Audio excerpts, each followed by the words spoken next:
Hi hello friends, welcome back to my channel. ప్రస్తుతం AP రాష్ట్ర వ్యాప్తంగా ఉన్నటువంటి రైతన్నలు ఎవరైతే ఉన్నారో వారందరూ కూడా ఎదురు చూస్తున్నారనమాట. మనకి అన్నదాత సుఖీభవ పథకం సంబంధించి గాను 7,000 రూపాయలు ఏపీ రాష్ట్ర ప్రభుత్వం ఎప్పుడు అందించబోతుంది అని చెప్పేసి చాలామంది అడుగుతున్నారండి. అయితే వారందరికీ కూడా రాష్ట్ర ప్రభుత్వం అయితే ఒక అప్డేట్ అయితే ఇవ్వబోతుందనమాట. ఎప్పుడు అందించబోతుంది, అలాగే దీనికి సంబంధించి గాను అర్హతలు ఏంటి, ఇలా ప్రతిదీ కూడా తెలుసుకుందామండి. ఇప్పటికే ఎన్నికల టైంలో హామీ ఇచ్చిన విధంగానే అవన్నీ ఒకటి కూడా అమలు చేసుకుంటూ రావడం అయితే జరుగుతుందనమాట. అంటే మన గతంలో ఈ యొక్క పెన్షన్ పెంపుకి కానీ, అలాగే మనకి ఇక్కడ చూసుకున్నట్టు తల్లికి వందన పథకం కూడా అమలు చేయబోతుందనమాట.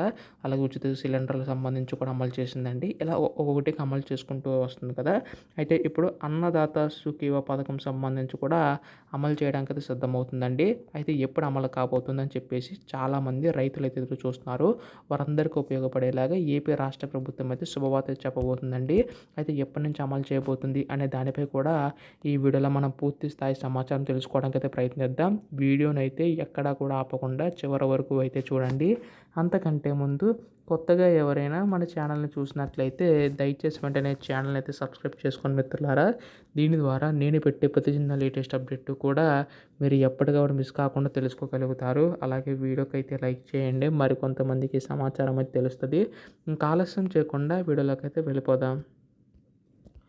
సో ప్రస్తుతం ఇక్కడ ఏపీ రాష్ట్ర వ్యాప్తంగా ఉన్నటువంటి మహిళలందరికీ కూడా మనకి రైతన్నులందరికీ కూడా ఏపీ రాష్ట్ర ప్రభుత్వం అయితే శుభవార్త అయితే చెప్పబోతుందన్నమాట. ఎన్నికల టైంలో హామీ ఇచ్చిన విధంగా మనకి 20,000 రూపాయలు అందిస్తామని చెప్పేసి మనకి అప్డేట్ అయితే హామీ అయితే ఇవ్వడం అయితే జరిగింది కదా. అయితే ఆ 20,000లో 14,000 ఏమో రాష్ట్ర ప్రభుత్వం తరపున, 7,000 రూపాయలేమో కేంద్ర ప్రభుత్వం తరపున.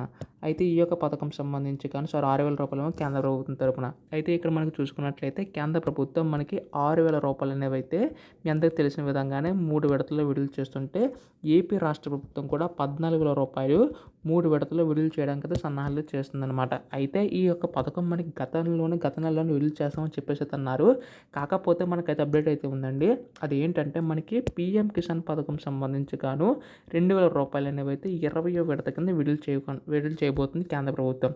అప్పుడే మనకి ఏపీ రాష్ట్ర ప్రభుత్వం కూడా తొలి విడత కింద, అంటే మీకు ముందుగానే చెప్పినట్లుగానే ఏపీ రాష్ట్ర ప్రభుత్వం 3 విడతల్లో నిధులు అందిస్తుందని చెప్పేసి అన్నాను కదా. అందులో మనకి తొలి విడత కింద ఏమో 5,000 రూపాయలు, రెండో విడత కింద ఏమో 5,000 రూపాయలు, మూడో విడత కింద ఏమో 4,000 రూపాయలు, ఇలా మొత్తంగా 14,000 రూపాయలు అందించబోతుంది. సో మనకి ఏపీ రాష్ట్ర ప్రభుత్వం మనకేమో ఏపీ రాష్ట్ర ప్రభుత్వం 5,000 రూపాయలు, కేంద్ర ప్రభుత్వం ఏమో 2,000 రూపాయలు, మొత్తంగా మనకి 7,000 రూపాయలు అనేవి అయితే రైతుల ఖాతాలో జమ కానున్నాయి. దీనివల్ల మనకు ఒకేసారి పెద్ద మొత్తంలో రైతులకైతే సాయం అందించనుందండి. అయితే మనకి కేంద్ర ప్రభుత్వం మనకి భూమి కలిగి ఉన్న వారితో పాటు ఈ కేవైసీ ఎవరైతే నమోదు చేయించుకుంటారో వారికి అయితే జమ చేయబోతుందండి.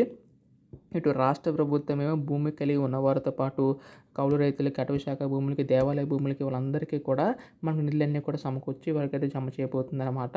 అయితే ప్రస్తుతం మనకి ఏపీ రాష్ట్ర ప్రభుత్వం మనకి 6 రకాల ధృవీకరణ పత్రం అయితే సంబంధించి గాను ప్రవేశపెట్టింది కదండి. అంటే దీనికి సంబంధించి గాను చూసుకున్నట్లయితే మీకు రేషన్ కార్డ్ అయితే కలిగి అయితే ఉండాలన్నమాట. అలాగే దీంతో పాటు 4 వీలర్ వెహికల్ ఉంటే మీకైతే రాదండి.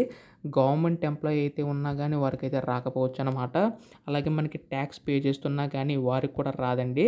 ఇలా కొన్ని మనకి సంబంధించి కానీ కొన్ని అర్హతలు అయితే పెట్టిందనమాట. దీనివల్ల మనకు ఒకేసారి పెద్ద మొత్తం నిధులు విడుదలవుతాయి కాబట్టి మనకి అనర్హులను గుర్తించి వారిని తొలగించి అర్హత ఉన్న వారికి మాత్రమే అప్లై చేసుకోవడానికి అయితే వీలు కల్పించిందండి. అలాగే మనకి అన్నదాత సుఖీభవ పథకం సంబంధించి కూడా అప్లికేషన్ అయితే ఈ రోజుతో లాస్ట్ డేట్ అనమాట. టుడే లాస్ట్ డేట్ అండి. సో ఎవరైనా అప్లై చేసుకోవాలనుకుంటే కొత్తగా ఖచ్చితంగా అప్లై చేసుకోండి. మళ్ళీ ఈ అవకాశం రాకపోవచ్చు. సో ఏపీ రాష్ట్ర ప్రభుత్వం కూడా స్పష్టత అయితే ఇచ్చిందనమాట. ఈ రోజు లాస్ట్ డేట్ అని చెప్పేసి. సో ఖచ్చితంగా అప్లై చేసుకోండి. సో త్వరలో నిధులు అనేవి జమ కాబోతున్నాయి కాబట్టి ఈ విధంగా మనకి తొందరగా అయితే ఏపీ రాష్ట్ర ప్రభుత్వం ముందడుగులు అయితే వేస్తుందండి. సో ఖచ్చితంగా ఎవరైనా అర్హులు ఉంటే మాత్రం ఖచ్చితంగా మీ యొక్క రైతు భరోసా కేంద్రానికి వెళ్ళి మీరైతే అప్లై చేసుకోవచ్చు అనమాట. సో ఈ విధంగా మనకి రాష్ట్ర ప్రభుత్వ అప్డేట్ అయితే ఇవ్వనుందండి. ఇటువంటి చిన్న లేటెస్ట్ అప్డేట్ వచ్చినా మీరు ముందుగా తెలుసుకోవాలనుకుంటే వెంటనే ఛానల్ అయితే సబ్స్క్రైబ్ చేసుకోండి. ధన్యవాదములు. జై హింద్.